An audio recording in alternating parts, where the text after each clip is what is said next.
Quality check from Rupert of Survivor. I don't like it. Anything to touch me, huh? My cousin died. She's yours. I can't take her. We have sex. You don't call for weeks. Then you call me out of the blue to watch your kid.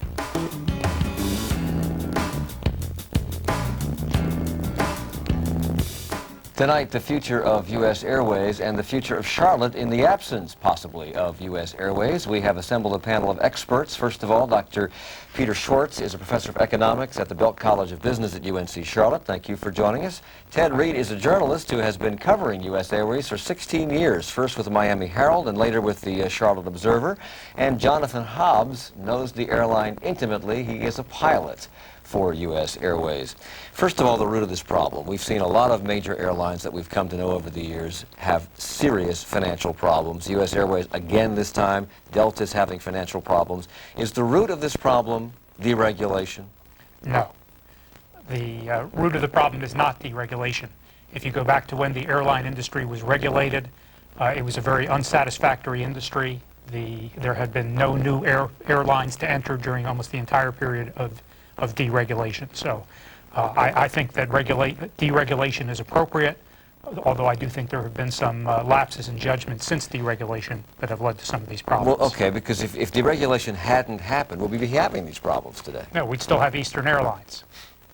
So how can you say that deregulation isn't the cause of this? Well, Eastern Airlines was not a good airline. Prices were not low. And under regulation, they were essentially protected.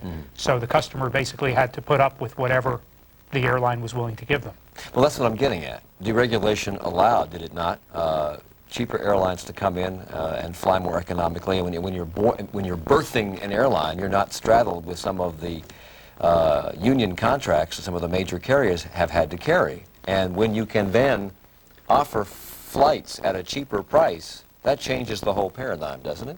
Sure, it does. And for example, in Charlotte, that's when Piedmont Airlines took off, essentially, even though they've been around since the late 40s.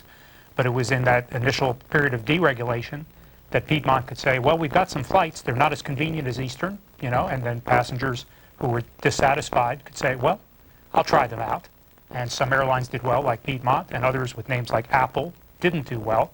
And that's a healthy environment. You've been following US Airways for a very long time. 16 years is a long time. First in Miami, then in Charlotte. When did this begin to surface? When did we first notice that when did they first realize that this is not going to work? I think late 80s, they started doing givebacks. When deregulation happened, it took a long time to take effect. Deregulation started in 1978. It took a long time to really have an impact on the industry. Even into the late 80s, even into the early 90s, US Airways, because they had routes which didn't have much competition, from small town to small town, or medium-sized town to medium-sized town in the Northeast, they were able to keep their fares high, and they bragged that they had the highest yields in the industry. And then deregulation took effect gradually. Low-fare carriers started. They came to the East Coast last. And when they started coming here, US Airways was not prepared to compete with them. It has to have been a remarkably tough time for employees of the airline, from the pilots on down to the mechanics and the baggage handlers and the flight attendants and others.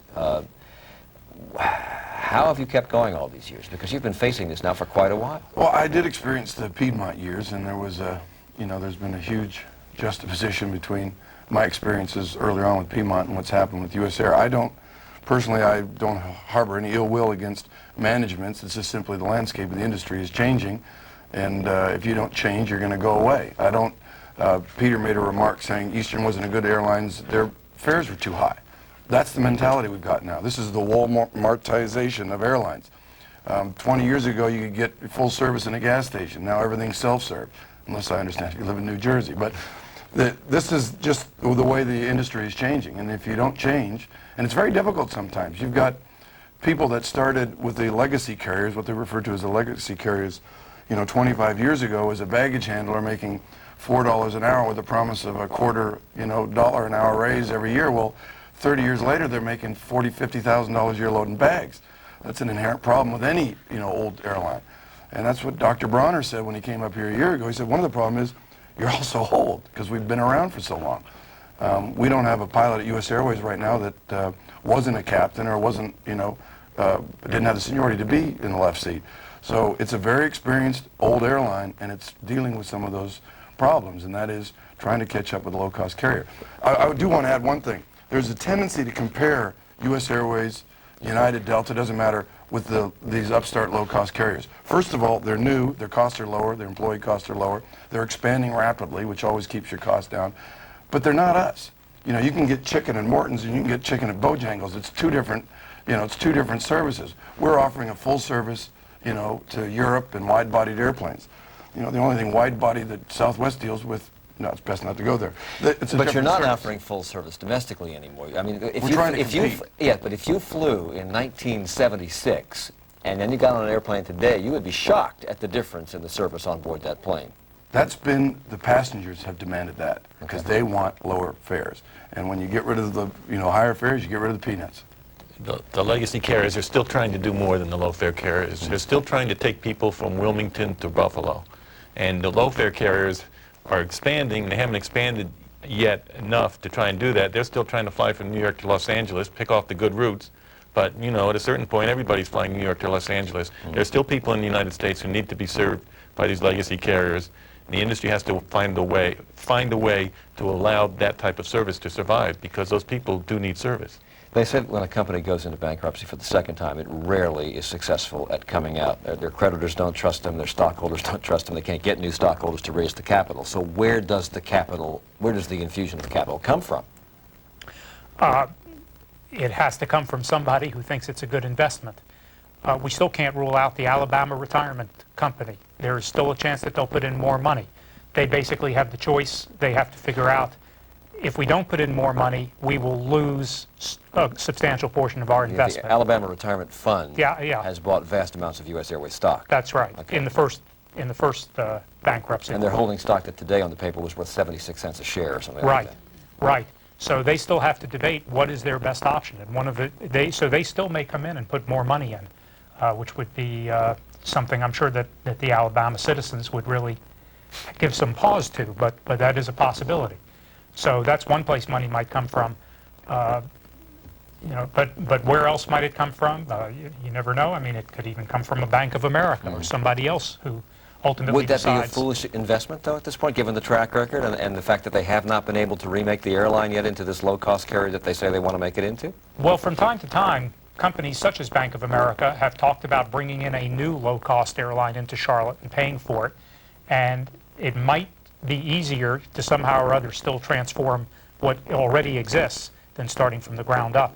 The public might be a little confused about a few things with regard to the negotiations that have been going on between US Airways and its various unions, because even as US Airways was saying, if we don't get some kind of an agreement, we're going to declare bankruptcy, the pilots union and others were playing they were playing hardball. You guys weren't agreeing to some of the concessions that they were proposing for you. Why not? Is it better to say no and watch the airline crumble before your very eyes, or to say yes and work for less money? That's a very complicated question, Mike. First of all, you got to understand they've given a lot already, and from where they came from, you know, a low-cost carrier, you know, employee might look at what we're going to be earning after additional pay cuts and think, well, you know, that's commensurate with what the industry offers right now. You got to realize that the rollback for the people that have been there for 20 years, and I mean, our most junior pilots are about 18 years now. They're making now what they made in the late 80s with the same seniority and same position. But if they fold, they'll be making zero. Absolutely, and believe me, they're acutely aware of that. And part of the animosity you read in the paper recently about the pilots' negotiations, because they always come to us first. Because if we acquiesce first, usually the other employee groups falling behind. The problems were there's a part of the ALPA negotiating committee can do a roll call and prevent the membership from ratifying or even looking at any proposal the company gave. And if the airline goes under, you would have to go to other airlines to find employment. As I understand the way this works, you start as junior pilots. You take nothing with you. You fly weekends, reserve, Christmas, and you make the starting wage. Not a pretty picture. It's the only industry that eats their young. Ted Reed, I'm sorry, go ahead. I just wanted to say that in the bankruptcy, the goal of this bankruptcy is to go in and change the labor contracts. And if they were able to do that, it would be difficult. Then they would be a low-cost airline, theoretically, with their assets, the positions at LaGuardia and National and Logan, and then somebody might choose to invest because airlines are just collections of assets, and they would have good assets and low wages. I forgot which one of you said this, but I'm going to get an employee's opinion of this. I think one of you said that the problems here are not due to bad management or incompetent management or mismanagement. They're due to the shifting nature of the industry. Would you agree with that? Has this airline been well managed? No, I'm not going to go so far as to say it's been well managed, because the management keeps turning all the time. That's not a good sign. I'm just saying that part of the reason the management has kept rolling over is because the business model has to change. Yeah. And it's very difficult to do that. And when these managers, you've been covering this for a long time, when these managers roll over, correct me if I'm wrong, they've been taking with them some nice little severance packages and golden parachutes. It's really infuriating. It's left over from a regulated talking how much environment. Money here? Over time. Wolf and Gangwell got 15 million, Siegel got 10 million, and these guys, they really did have very, very good ideas, and the ideas failed. So should people be paid when their ideas fail, or should they be paid when they succeed? I think it's fine to pay people who succeed, but they failed. The ideas were great. Ideas are good, but it's like having a good idea for a book. It's sit down and write it. That's the hard part. So because they had good ideas really doesn't make a good manager. It's the fellow with the good ideas that can implement a business plan. They failed. I have another question about management. We have to take a break. We'll come back. I'll get that question asked, and then we'll talk about the future of Charlotte in the absence of an airline like US Airways, if that in fact happens. Stay with us.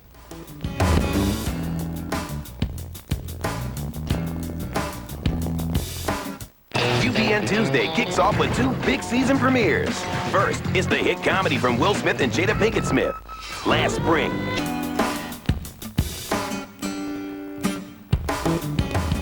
Welcome back. We're talking about the future of US Airways tonight and the possible future of Charlotte if US Airways goes away. Dr. Peter Schwartz is with us. He is a professor of economics at the Bell College of Business at UNC Charlotte. Ted Reed is a long-time journalist and has been covering the US Airways story for a long time, 16 years, both here in Charlotte and Miami. And Jonathan Hobbs is here. He's a pilot for US Airways. Before we go on to talk about the future of Charlotte, let's talk about management. I have another question about management. One of the things that they're doing to make this a low-cost air carrier is trying to get concessions from everybody who works for the airline to cut salaries. They're laying people off. They laid off a lot of people at the ticket counter here in Charlotte this week. Is management making any concessions? Is it even feasible in today's world that they would make concessions? They've said they will make concessions, but they haven't told anybody what they are yet. Yes, they said that they're meeting this week to make an assessment to, quote, determine exactly to what extent management will participate in salary and benefit cuts. Now, these same executives have been offering proposals to the various unions about what would be adequate compensation. Have they not given any thought to their own adequate compensation? Is that unusual? Does it strike you as unusual? Does any of you? Unfair?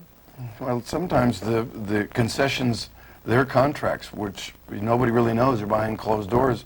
The concessions they can, acquire from the unions on the property sometimes are tied into their compensation package. So it's all, mirrors and smoke. We don't really know sometimes. You don't get it until there's a proxy. But when you sit down at the table with these people, don't the union representatives ask for these concessions on the part of management? Oh, I'm sure they do. Part of the problems was that the proposals were changing daily, and that's what was upsetting. I know our negotiating committee was that every day they'd show up and the management had changed the terms again. So if these legacy airlines continue to have problems and continue to declare bankruptcy or even continue to go away, and we're left with airlines like America West, nothing wrong with these airlines, mind you, but America West, Independence Air, JetBlue, and the like, will they in turn have their own similar problems down the road when everybody's low cost and everybody has to compete? I suspect they will at some point. I suspect that at some point there'll be something else that causes the economics of the airline industry to change. And then at some point JetBlue or Southwest won't be positioned correctly. For example, the hub and spoke model worked very successfully through the 80s on into the 90s. And then one of the things that caused it to not work as well was beginning with September 11th, when the number of passengers traveling dropped a lot. The hub model became a lot more expensive to operate because you only end up coming out ahead with the hub model if you end up filling your planes. And that's really, I think, that gave a lot of impetus to the point-to-point airlines where they don't have as much overhead. And US Airways has closed or severely downsized, correct me if I'm wrong, the Pittsburgh hub, and they've enlarged the Charlotte hub. If they know that hub and spoke doesn't work, why do they continue to insist on using that model? that model's changing. That's part of their transition plan right now. Is they're going to go to more point-to-point flying. What's the name they called Pittsburgh now? It's a focus city or something, whatever that is. Boston is. You're right. There's a valuable franchise at US Airways, and I think that's why it keeps going, and that's its East Coast presence and its gates and the markets that it's got. But it's a valuable. Which leads us to this question. I mean, Charlotte has been able to build itself economically and attract business largely because we have a hub for a major airline that has nonstop flights everywhere, almost all the time. What happens if we're no longer a hub airport? Well, some cities that were hubs that are no longer hubs have done as well or perhaps even better than when they were hubs. I'm thinking of Nashville. Raleigh hasn't done too badly since its brief time as an American Airlines hub. So there can be life after being a hub, and of course that's what they're hoping in this case. I don't think the timing is as good right now because I think that given the assets that US Airways has, the ones at LaGuardia, the ones in the Washington, D.C. area are probably going to be the ones of highest interest. So while I certainly think that other airlines will make some offers on what's available in Charlotte, the offers may not come in that high. I'm sorry. I think it would be very harmful for Charlotte not to be a hub anymore. Yeah. There's a lot of business travel here, and a lot of businesses are here because of the service to so many different places. And the service levels would decline quite a bit without US Airways, and perhaps more importantly, the employee base that is here is 5,700 employees, and many of those people would find themselves unemployed suddenly and be kind of an economic disaster. There have been stories over the years in the newspaper, and I don't know that you wrote them or had anything to do with them, but there have been stories over the years in the paper that bring to question the relationship between Douglas International Airport and US Airways. It almost looked at sometimes that we were giving things to US Airways to make them be here. And if that's the case, was that a wise decision on the part of the airport? Well, the airport without US Airways wouldn't be much of an airport. The airport here, the main thing they gave to US Airways was an ability to keep costs low because it was well managed. And keeping costs low was very attractive to US Airways. And both parties benefited from that. I mean, US Airways is in Pittsburgh and has a relationship, and they just have higher costs, so they decided to leave. Now, US Airways is still, the airport rather, is still planning to expand the number of gates at the airport, put in another runway, put in more parking, even though US Airways is struggling and may, in fact, go under. Is that wise to proceed with those plans? Airline travel historically increases. It's a type of decision that may look silly in the short run, and someday will turn out to be a benefit. Airline travel has basically been increasing since after World War II, and if you build it, they will come type of environment, and that historically has been the case throughout airport construction, with a few exceptions. When any business goes out of business, it obviously affects every employee that works for them, and if you have no income, then you're equal to anybody else. If you're making $100,000 or $50,000 before the thing went out of business, and all of a sudden you're making zero, you're equal. But who would this affect the most? The pilots? Would they have a tougher time finding work in their field than, say, an airline attendant or a mechanic or a baggage handler? Well, this is a subjective opinion, of course. I'm a pilot, but yeah, I know. Yeah, I think if you if you're a mechanic with the airline and you're making whatever $35 an hour or whatever the concessionary package is going to be, and you lose your job, you can go to Sears Auto Center or whatever and maybe make 25. I don't know what the drop-off will be. For a pilot, yeah, you're talking about a draconian pay cut that is going to rock his little world. And to be quite honest, we talk about, people come up to me now, my friends go, what should I do with my air miles and things like that. There is nearly 7,000 employees here in Charlotte, if you include everybody in part-time and everything else. And those families right now are being, pulled in all sorts of directions, and we don't really consider that, but it increases. I know a lot of pilots, medical problems. It's very, very, very upsetting to the families. And US Airways, I'm told, missed a payment to the pension plan this week. Do they have any obligation in bankruptcy to fund the pension plan, to pay the pension plan? Can the pension plan be ranked in order of creditors, et cetera, while they're in bankruptcy, or are these people just out of luck? If US Airways decides there's no money and we're not going to pay it, they don't have to pay it? Strangely enough, since United was the first one to test that, it seems that the way the law stands, that they are able to not pay those pension payments, and then the U.S. government agency that picks up underfunded pensions makes a partial payment on that, and that's starting to look like the savings and loan bailout situation, because that agency is just having all of these underfunded pensions being dumped on it. If this airline goes under, or if it restructures itself in such a way that it doesn't need to use as much of the airport as it has historically used, what happens to Charlotte and its ability to attract business, to keep Fortune 500 companies that are already here? What happens to us?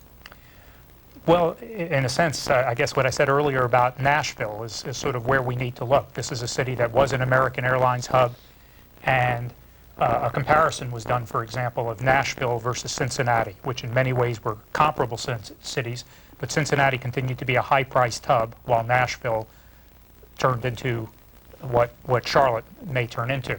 Has fewer non-stops, fewer flights, but in all its business development, as far as the role the airport has played, has stayed ahead of Cincinnati. So, you know, that's the best we can hope for. We have less than a minute left. The company owes more than $14 million in Charlotte-Mecklenburg taxes. It owes about $2.8 million in fees to the airport. How critical is it to the city and the county and to the airport for them to collect this money? I think the critical thing for the city and the airport is the 5,700 employees. And keeping them here, that's a lot more money. That's a lot more money for Charlotte than the fees to an airport. And in 10 seconds or less, Jonathan Hobbs, are you optimistic? I'm cautiously optimistic. We'll know probably within the next 6 to 8 months. Thank you all for joining us. A lot can happen in 6 to 8 months. Thank you for watching us. Join us next time.